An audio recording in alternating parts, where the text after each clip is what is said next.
Hello, everyone. This is a super awkward thing to do. I hate talking to myself, but I think talking will help a lot more.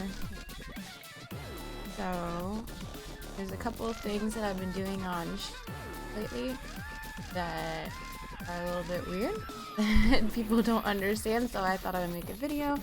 That way you can understand it and I'll explain how it works and stuff like that. So, something that I use a lot when I'm making things that drape over the bodies, like the body chains, but it's the curves. So, bezier curves? I don't know how you say that. But really what it is a line that your material can follow. So you have one here. Make it big. Around. So when you click on the middle vertice, you're gonna actually move like the whole thing. That like up and down and everything like that. When you move the other ones, it kind of manipulates the way that it's going. So see, you can turn it out like this, make it a bigger, wider.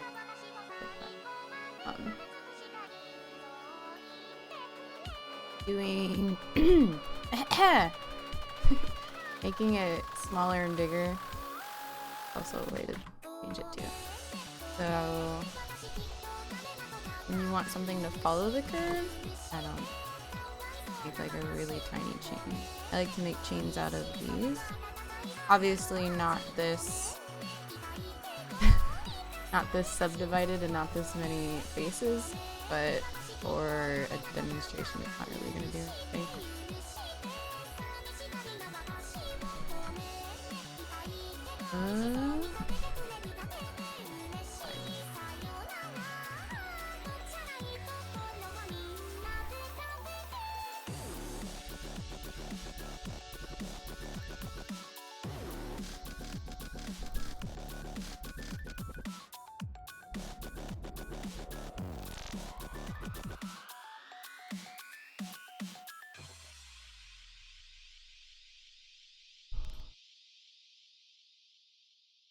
Good. Okay. So when you want to make something go along a chain, you don't have to make it, you know, as many wide. You can just use an array modifier. See that as so they start to go together. And you can change your offset if it's a chain over here. And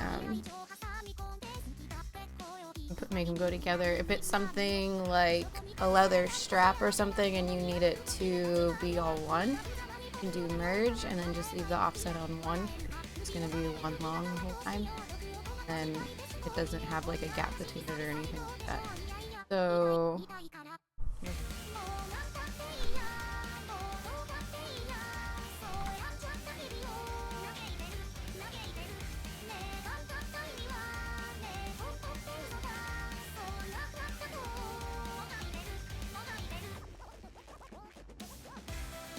with an array modifier, you can do it to fit the curve, and you put it to the curve. So this is how long that curve is. And to make it go to the actual curve, you need to put the curve before modifier on it. That one. And it helps to not apply it yet. You do have to apply it before you export it to Second Life or save it in your, save it onto your model. It does help to make the UV map for it when it's 1, then have it repeat if you don't really care about your texture being that intricate.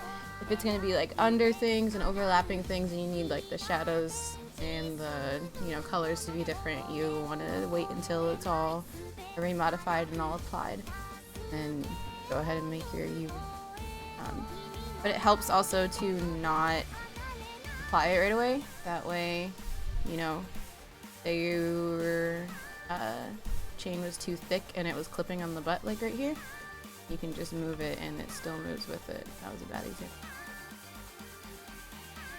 Like that. And it goes with what you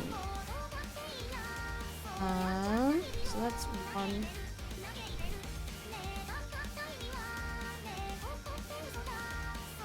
Another thing I've been obsessed with lately is this way of making fishnet. I haven't released anything with it because the vertices get really high and it's annoying to work with, but there is this way that you can make something pretty cool.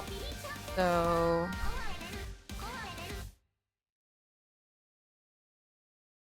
make a square.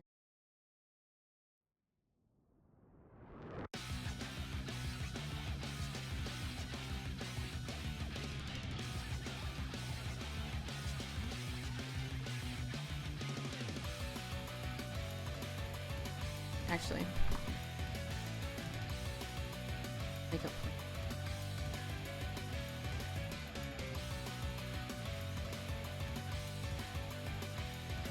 if you want something to be fishnet, you need it to first be subdivided. So helps when you put on the wire and draw all edges. That way you can see what you're doing. So you subdivide it, and it has to be pretty high because the higher that it is, the more, the more, I don't know what you call it in fishnets, triangles, the more holes you'll have. So once you have it pretty high subdivided, you want to put on one decimate modifier and an unsubdivide and just do one. It makes it diagonal and it makes them, I mean, you don't have to do this if what you're doing can be like a square type of fishnet, but most fishnet is diagonal. So when you do one decimate to it, that's all it does there. And then you go over here and do the wireframe. And it makes it... You can obviously work from here, so you can apply all of these. And really, you can't subdivide it again. It'll break it. Look like that, which I mean wouldn't be that bad of a design really if there was something that you wanted to work off like that. It's like interesting, but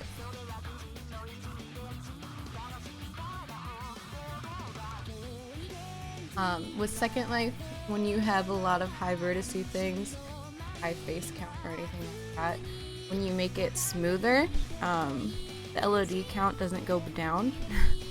So you end up making really super high, high vertice count and high triangle count for Second Life, and it's just going to be a lot to upload. It's going to be a lot of land impact. If you leave them flat faces, it can go down to like 1 land impact no matter what. I shouldn't say no matter what, but most of the time like 1 or 2 land impact no matter what. Turn all the LOD down. But something to think about when you're making stuff like this. When I made the body chain for the Servant product, I think, it was so small that I could leave it all flat faces and you didn't really have to worry about it because all the chains were too small that you wouldn't even notice that they weren't, they weren't smooth and they weren't flat. But they weren't smooth, I believe. One other thing that I use a lot is the Shrinkwrap, and really it's not always good to use it, especially when you're doing things on butts and boobs. You can, shrink wrap it for the rest of the body and then parent it out for their areas. But it really helps when you're making things for legs and arms and stomachs. So you can start with the box, and it doesn't even have to be that close to the actual body. One thing I should point out is if you're using this fitted torso body, it's a lot easier if you make a copy of the body and join it. Remove these camera. But if you make a copy of this, then you just duplicate it. I usually then join it. This way, when you rig it to the body or transfer the weights, if it goes off of the fitted torso, like down here, it's still going to transfer. And when you're doing things with the with shrink wrap, because if not, it's just going to stop at the top of your leg.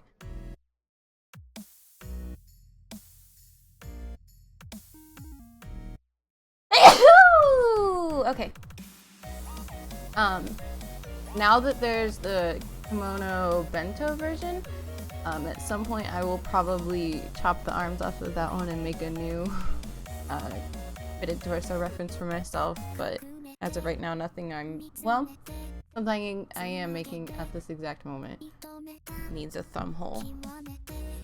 Don't want to that. But if you can do that, it might help you out if you're making like arm warmers or gloves or something that needs the bento hands now, but also the fitted torso. It's gonna help out a lot because for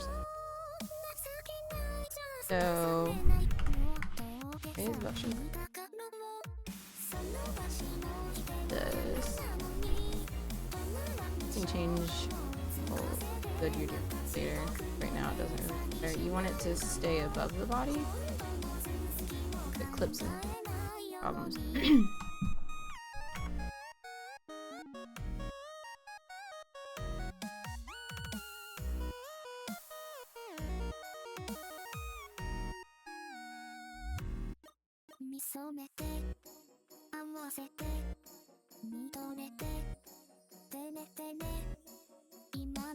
Okay, and it needs to be more subdivided by this than this.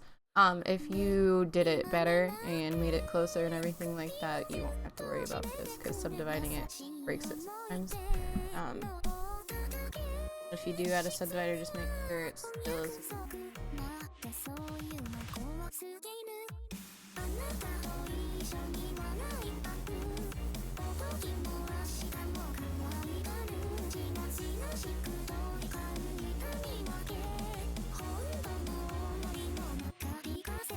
And you have to subdivide. Oops. Shrinkwrap. Also, it helps if you know this body.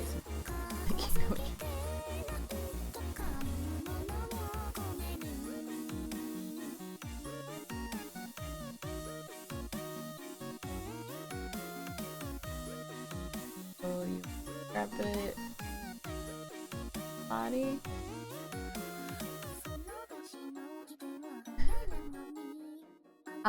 When it does this, usually it's trying to connect to the other leg. You can quickly weight paint it so that it doesn't stick to the other leg, and then, or so it sticks to your one leg, and then you can like close open your leg. But you want to do your offset so that it actually comes off of the girl, so it actually comes off of the body. Like a 0.5, some like 0.1. It just depends on what I'm using and everything like that. You can see the ankle got a little bit wonky, but you can change that later. And if something pops out like this, where it's just